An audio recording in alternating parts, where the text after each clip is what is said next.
Welcome to Nonsense Season 4, Episode 21, our big story and our second show of the week. I'm Jeff Parker. I'm CJ Little. This time we're looking at more Morks, fewer Mindies. Where are all the aliens? Up next. That's easy. That's the clearance section of your local fish market. Why would they be there? Are the aliens actually just stray cats? If you think about it, that makes total sense. Because the one thing I would expect from a higher life form would be the ability to lick their own ass. Okay, great. This is going to be a fun show, isn't it? Right? I mean, we're pretty good, but if this was intelligent design, I feel like I would be able to lick my own ass, and I can't. The best argument for evolution is the fact that we are not flexible enough to reach our own asses. Do I have to stay here for the recording of this? Can't I be replaced by an AI today? Weird. Okay, if aliens aren't real, how do you explain Jell-O, smart guy? Here we go. And now everybody knows about my search history.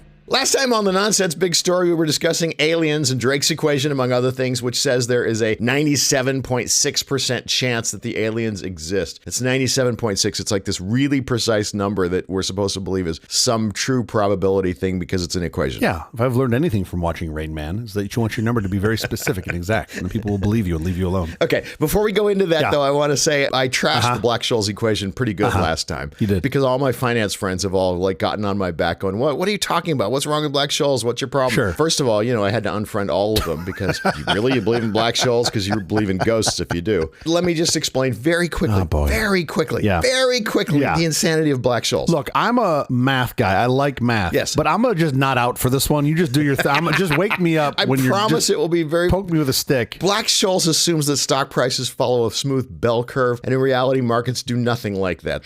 They have fat tails. They have extreme, impossible crashes that happen way more than the math predicts. Also, one of the Black-Scholes variables is volatility, and I promise you, a highly volatile option has a very different value on the nadir of its volatility than on its peak. The value changes massively. Nassim Talab has entered the chat. Okay, so my point is, and it applies to Drake's equation too, is that just because you can mash a bunch of numbers together and do some math on those variables doesn't mean you actually end up with anything of value. Definitely. The 97.6%, Definitely. There's so much randomness that goes into getting that number that by the time you get that number, it's useless. We could just say it's a non-zero probability. Okay, but your takeaway for the finance bros listening is buy crypto, right? That's your takeaway? I want to make sure I understand. That's it, yes. Okay, I was just confused. I nodded out there briefly. I got right back to it, though. Man, literally, we got to get back to aliens to be more grounded. That's the world we're in right now. We're so far off the path. Go. Ready? Aliens, go. I understand your general point. I feel like you want the math on the Drake equation to be better. And I would generally agree with you. No, I want the result to sound less precise. I want the result to give me something that I can believe in, like it's non-zero. But do you want like a high wall? I don't want it to give me 97.6 because that sounds like there's some real value to that number, and there is not. That number is based on would you be great vagaries. So would you be happier if there was like a high water and a low water mark? Like would that?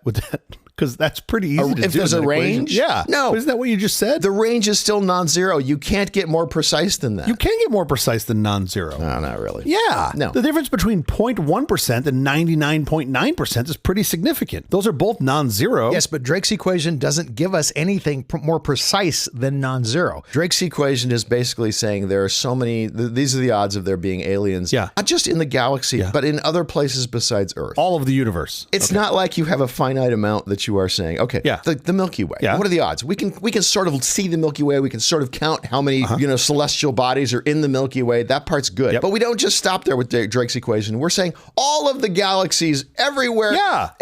We don't even know. We can see those things. Well, how do you know we can see them all? You think you can see them all, but you have no idea if you're seeing them all. Or even better, you don't know if you are seeing them all. Of course. You may be seeing every single one, and the ones you're extrapolating that you aren't seeing, those may not exist at all. Well, space may only go out so far, and then beyond that, there's nothing. All right. There are no stars. I'm just saying 97.6 is an awfully specific number for something that we don't, that's infinite. Basically, it's infinite. Okay. Or not infinite. We don't know. I understand. I get it. You want a round. Let's just call it 98%. Is that better? Can we move on? Just 98%? That's better. That's the issue. My issue was the 10th of a percent. Is that exactly. the 0.6? It was just too accurate.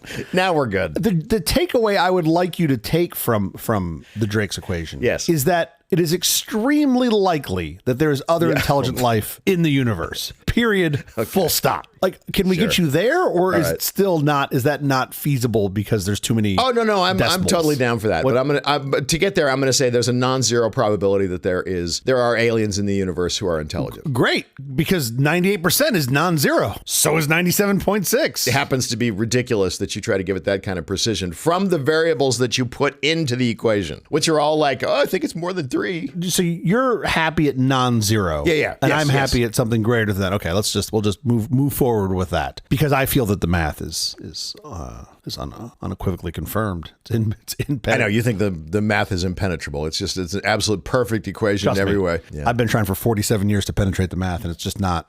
Just wiggles away from you. Before we talked about the math that you clearly don't enjoy. No, I do enjoy it. I just think it's ridiculous. About the geology, which I thought was fascinating, that there's actually we believe there to be some constraint on intelligent life as a function of geology, which is amazing. Yeah. Today, I feel like we should talk about a couple other things. Biology of the little green men, because that's something I think a lot of people not necessarily talk about, but just make assumptions about, and I think it's interesting to tear those apart. If they're green men, is their blood copper-based instead of iron-based? Is that why they're green? When they're born, they're like a coppery color, and then as they're exposed to the elements, they turn more green. They tarnish, They tarnish. Wow. That's pretty funny, actually. Like the other night, my little guy said, "Daddy, what color's your hair?" And I said, "Blonde." And he said, "No, it's not. It's blonde and gray."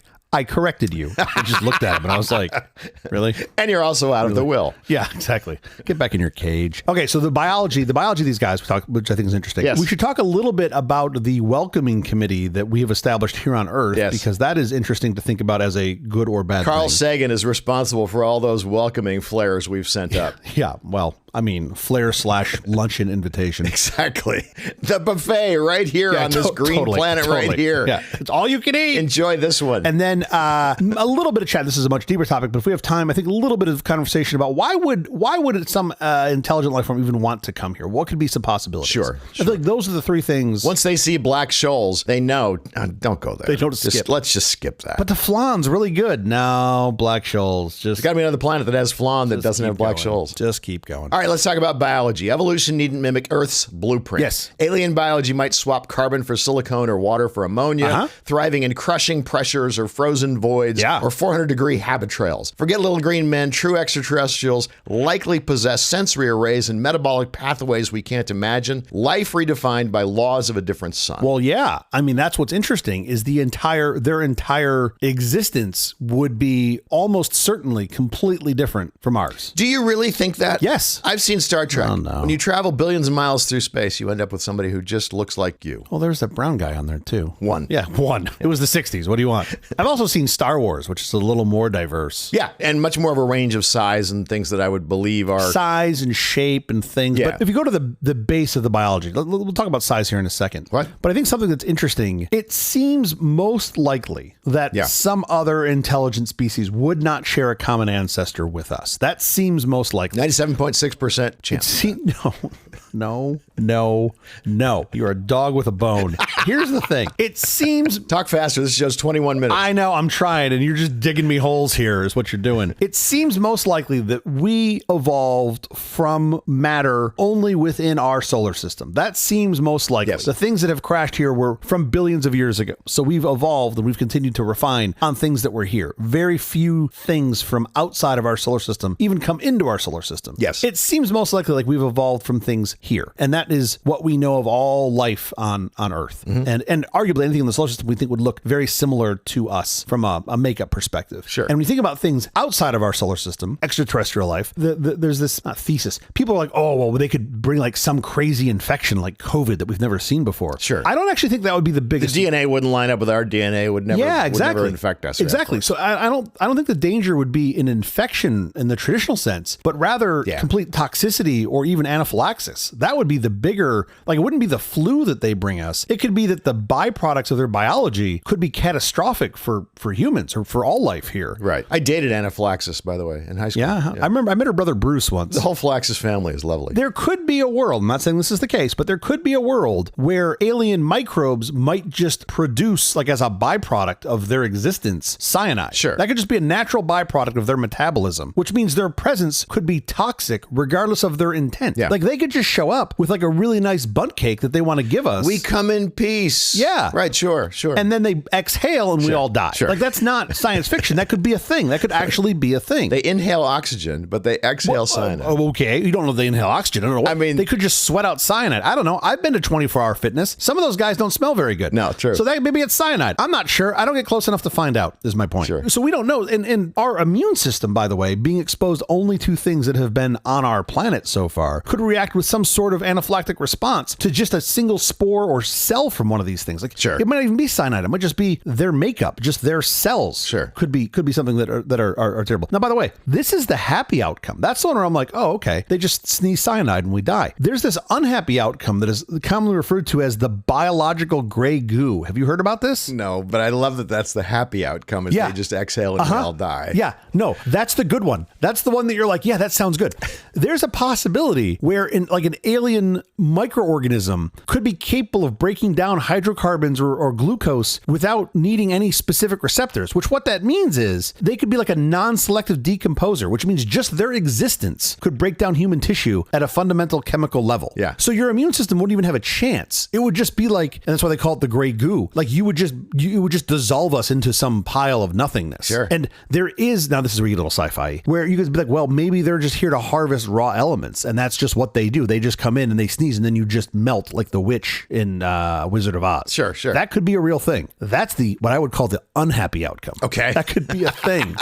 I think they're both pretty unhappy, but okay. I don't know. I'd rather take my shot trying to avoid the cyanide than the magic melting goo that you go near and you just melt down into nothing. Okay, but that's all still carbon-based life forms you're talking about. What about non-carbon-based life forms? You've got to have other things that you can make life out of, right? Well, we don't know. My intuition is yes. Yeah. And it seems like it's not a certain no. It seems like it's a possibility. We suspect if you're not carbon-based, the next most likely thing you'd be based on would be silicone. I was going to say aluminum, but silicon's probably better. It's pronounced aluminium, first of all, you heathen. Silicone would be the next most likely element on the periodic table. It's literally one row down. Thank you. We make these assumptions. This is part of what I want to talk about here in the biology. Yeah. We make these assumptions that extraterrestrial life would follow some sort of humanoid body plan. I didn't assume that. I have no assumption of that. But most people do. I know you don't, but most people do. Most people make an assumption that and if you think about what you've seen in science fiction over the past 200, 300 years. Because casting is easier. How many people can you call out and get five-legged creatures? It's big casting. Big casting got their hand in there and said, give them 2 arms. Meanwhile, they're fighting against Big Costume, who wants it the other way.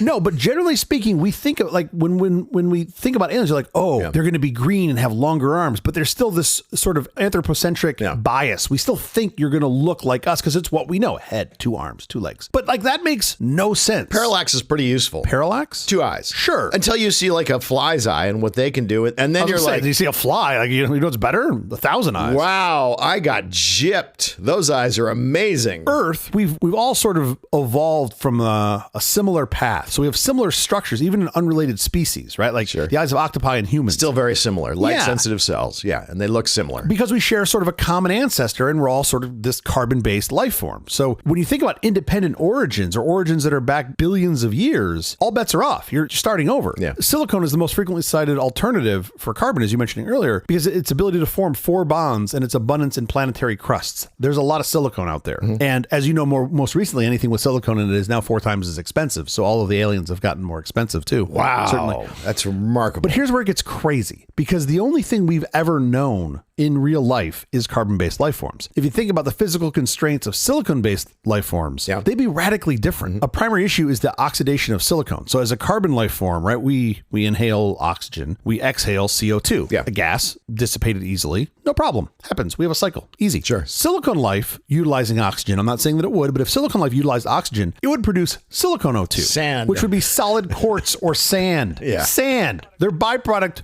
would be sand. Kevin, you're blowing sand. Get out of my house. I can't clean this up. Every day my kids come home from school, their shoes are full of sand from the sandbox. I feel like it would just be that, right? Like you invite over your neighbor from the extra galaxy and they sneeze and it's just sand everywhere on your coffee table. Well, no, it would fill up your house. It would slowly fill up your house. You couldn't live in because it's a solid. It's not a gas. It'd be like the scene in Real Genius, but instead of popcorn, it's sand, just sand coming up, blowing out the window. Yeah, right. Eventually you'd have no room. It'd be really hard to hide them. How would you hide hide one of your little aliens, the sand's just pouring out everywhere. They'd have to live outside. That's kind of insane to think about. Again, we have no idea of knowing if that's the case or not, but just of what we understand of chemistry, that's what would happen. What it likely necessitates is a completely different respiratory system. Like we don't even know, like it could utilize high temperature solvents or even molten salt to just keep their metabolic byproducts in a liquid state. Yeah. They could just be like living rocks or crystals. They could just have extremely slow metabolic rates and a total lack of fluid. So no soft tissue like what we're used to that's associated with sort of the carbon-based life forms of this planet. And women. That's carbon, silicone. I feel like we're down a crazy path on that. Okay. Let's just talk about size for a minute. The silicone carbon thing is interesting to me. It's hard for me to wrap my brain around. Yeah. Thinking about the size of the aliens, like their actual physical shape and size. Yes. I remember the scene in Men in Black when they're trying to find like the galaxy and the whole galaxy was in the cat's collar. Sure. I always love that because it's such a fascinating example of how different our sizes could be. It's the world that lives on the puffball weed in Horton Hears a Who. Yeah, exactly. We suspect, and really our detection methods are tuned to civilizations that operate on roughly the same size and time scale as humanity, because again, that's all we really know. It could be that, while physical laws are universal, we suspect they're universal, you could have this life that's emerged with completely different scale because of the system that they're in. For example, we just talked about the collar thing, right? On a high gravity world or in environments where resources are atomic, a civilization could exist on the scale of a terrestrial microscopic colony. Like the entire interstellar empire could fit inside a single asteroid. Of course. Right? The whole thing. Like their entire existence could be inside like a single asteroid, which we wouldn't be able to see, right? Nothing in SETI would give us the ability to see that because we're not looking for something that's that small. Sure. Now go the other way. What if you go to like the macro scale organisms, like massive size? We have low density environments. It could be that like a quote organism could move so slowly that a thought takes centuries by our time. I'm getting that way, by the way. I know we're all getting there, aren't we? But like it would render their communication indistinguishable from background cosmic noise because a single thought that you and I could have in minutes or seconds or minutes, hours sometimes, could take centuries. So you'd have no way to process that as humans. You'd have to have SETI running for 1,000 years to get the output of their thought. Sure. Those are not unlikely. Those are possible. We don't really know what's come out. So the size could be all over the place. 97.6% chance. All right, dog with a bone. So they could be really big or they could be really small. That's my point. And they're probably not shaped like us. They're probably not the same size. Thinner, better looking? Fatter, worse looking. Really? I suspect there's roughly a 98% chance that aliens would not look attractive to us. Okay. I'm going to call it the little equation. Okay. Pretty sure the answer is going to be 98%. The rounded version is the little equation. The rounded version. Oh, it's funny for two reasons. Exactly. Yes. We are trying desperately, though, to contact whatever is out there. Yes. It's not like we've sat around here quietly. We've literally... Do you think that's a good idea? Yeah, I don't know. We have literally sent spaceships with music and pictures of Earth. We've hawked the place like we're bad real estate agents. Yeah. We have broadcast our DNA in binary. We've etched our anatomy into golden records. And we've flung radio waves into the void. We're a species shouting hello across the light years, desperate for an echo. It's our grandest gamble, a cosmic message in a bottle, proving we were here and we mattered. Well, I don't know about you, but when I was a kid, I had pen pals, and that was always weird. Like you're just sending a thing off to somebody in a foreign land. You have no idea what you're going to get back. Yeah. And now we're doing this cosmically. Yeah. I love the idea. I love the idea of in our lifetime getting to observe or even meet extraterrestrial life. Love it. Yes. Awesome. We don't even know the odds of their size or their shape or their color. What are the odds that they're going to be as excited to see us in a friendly manner? What if they just eat the Earth like it's one piece of little popcorn? And they just pop it in their mouth and the whole thing is gone. Well, it's fun. No, you're just in the digestive system. It's fine. I don't know that it's a great idea to send out the message. I guess they're probably going to find you anyway, so maybe it doesn't really matter. I don't know what they would think of the Earth at all. Like what would they want? And this is where I think the welcoming committee is mildly concerning. So you were talking about like Voyager, right? I think you were referencing Voyager. Like that was the disc that we sent out. Right. And I'm not even sure we did a good job on Voyager. So what year was Voyager? Voyager was like the 70s? It was a long time ago. Give us a break. We did the best we could. It had no mention of reality TV.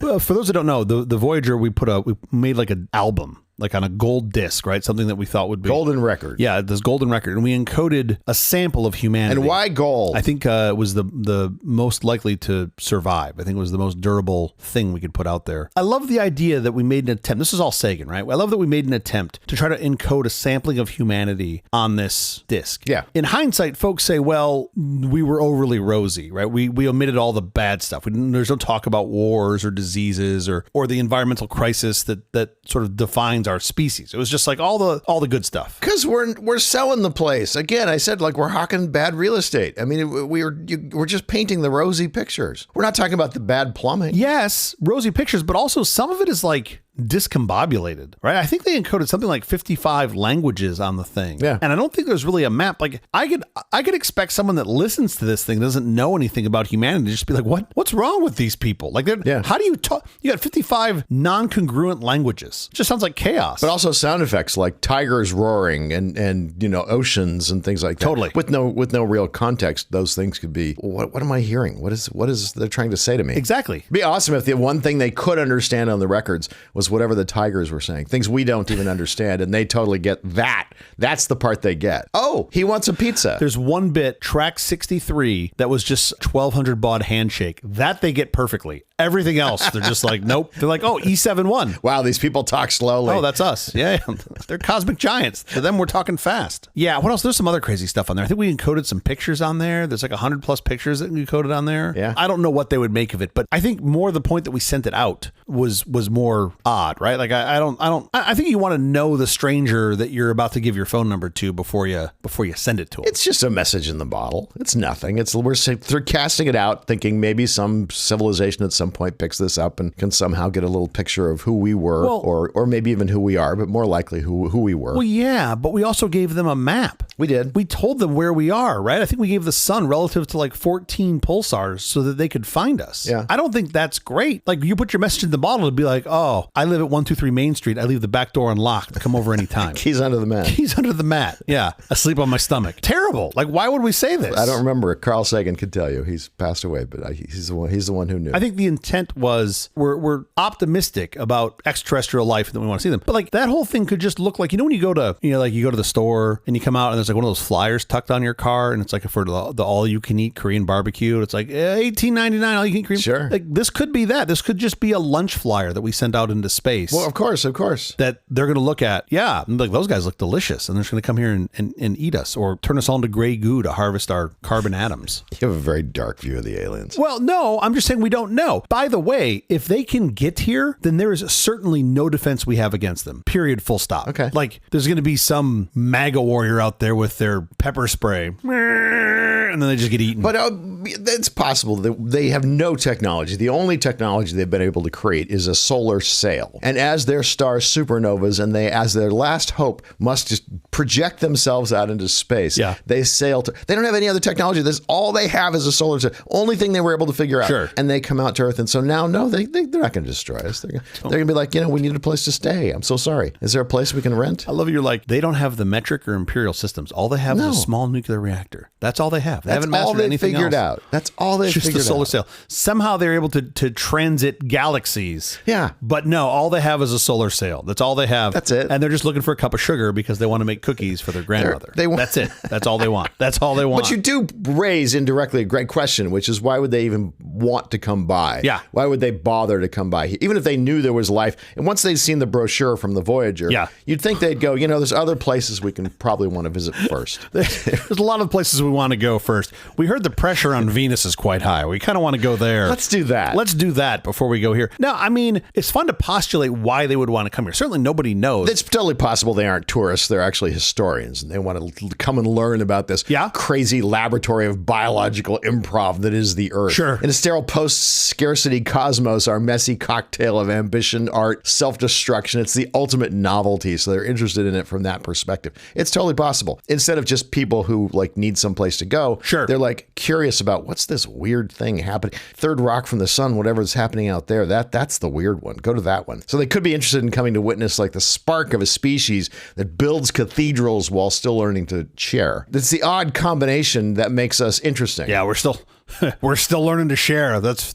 I mean, we suspect they're probably not here for resources. That seems unlikely to me because why would you come here for resources? An awful lot of other planets would have more interesting resources. We're also a giant gravity pit. We're a big, heavy planet. If you need water and precious metals, you're better off going to the asteroid belt. Yeah. It's much easier to collect that there. So I don't think they would come here for that, at least not for the raw materials. I think it's interesting though. You're talking about the nature of what we've built. It it could be that something like, and I think this was the physicist, what's his name, Paul Davies, had suggested that it could be culture itself, like the information, the culture, the self-understanding could be the rarest commodity in the universe. And that might be coming, you're trying to understand that from us. Who knows? Or not. We could be the least cultured civilization in the universe, too. But isn't it crazy to think about if we were the most cultured civilization in the universe? We're like, oh, we're doing pretty good. I guess, except my hunch is if you are able to manage intergalactic travel, you probably have evolved much more culture than we have.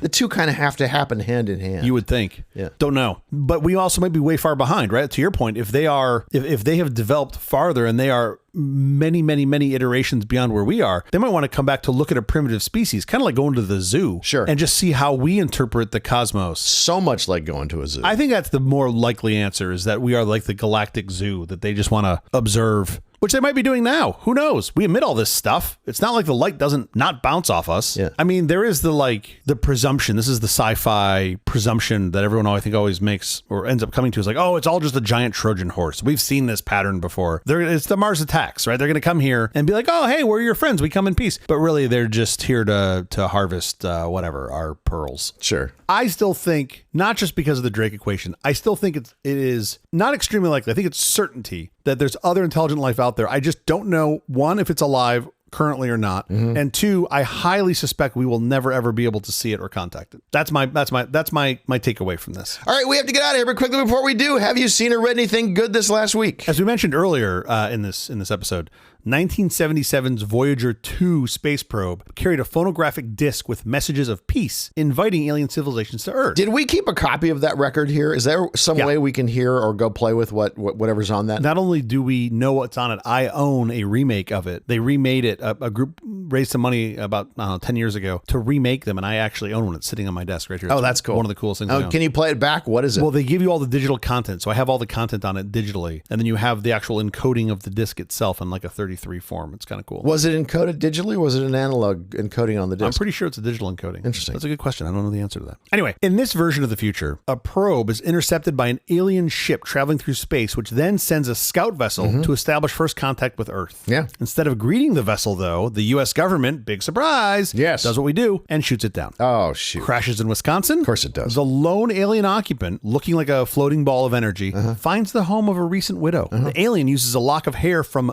her deceased husband to clone a body for himself, from which he performs miraculous feats. Fantastic. He sends a message to his people stating that Earth is hostile and his spacecraft was destroyed. He arranges to rendezvous with them in 3 days' time, coercing the widow of the body he's taken over into taking him to Arizona to rendezvous with his people. You just gibberish. Have you lost your mind? Do you know the film I'm speaking of? That's it. I knew there was some puzzle that you were laying out for me. Do you remember? It's a film I haven't seen. And really? You know I haven't seen it. Really? So I like that you give me clues to a film you know I haven't seen. I don't know you haven't seen it. Have you really not seen it? I've never seen Starman. Wow. This is Starman. This is 1984's, they call it like a science fiction romance drama, starring Jeff Bridges. I can't believe you haven't seen Starman. I've told you 100 times I haven't seen it. What's your name? You're Jeff, right? Yeah, this week. I don't remember that. I really kind of love this film. I haven't seen it in years, but it's just so bizarre. And I make references to Starman all the time because he has some incredible lines in there that I think are fascinating. Yes, of course. I didn't know you haven't seen it. I've seen clips from it, but I try not to see it because one day I'm going to sit down and watch it from start to finish and probably really enjoy it. I will do it with you. It's not a very long film. I don't know. I think it's pretty good. I don't know if it holds up. I'll either watch it with you or separately. But my recommendation is 1984's Starman. Really fun. Love Jeff Bridges. Of course. It's a fun film. It's a little crazy, but it's a fun film. One of the other ones I like of his is Against All Odds. I think that one's good too. Haven't seen it. Really? No. Oh, we're going to have a movie night. Let's do it. I'm down for both of those. That sounds amazing. Listen, my rec is Project Hail Mary. Yeah. Ryland Grace wakes up millions of miles from home with 2 dead crewmates and 0 memory. As his past slowly returns, so does a terrifying reality. A sun-eating parasite called astrophage is dimming the solar system, triggering a terminal ice age. This doesn't sound happy. A disgraced scientist turned middle school teacher, Grace is humanity's accidental last hope. The mission shifts from a solo suicide run into a cosmic partnership when he encounters Rocky, a 5-legged alien facing the same extinction level crisis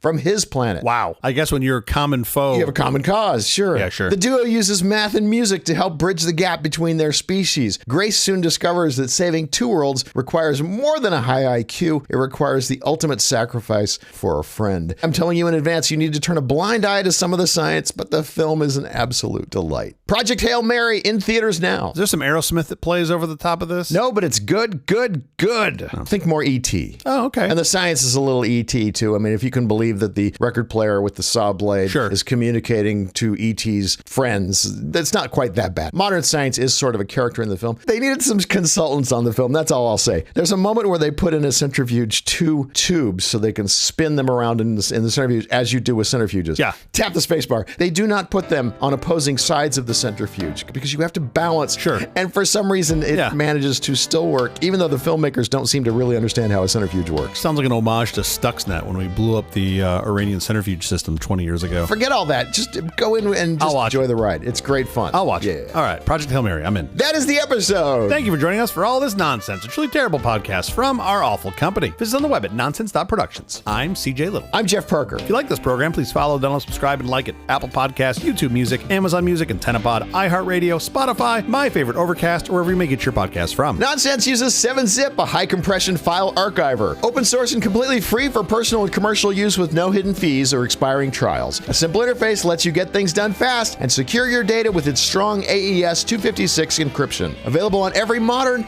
and not-so-modern platform, 7-Zip. Check it out. You nerd. We'll be every Tuesday and Thursday morning for more nonsense. Please join us.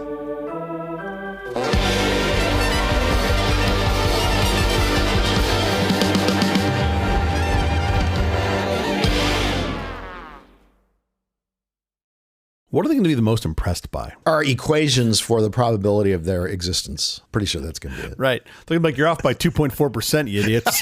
The fact that they're here means it's 100%.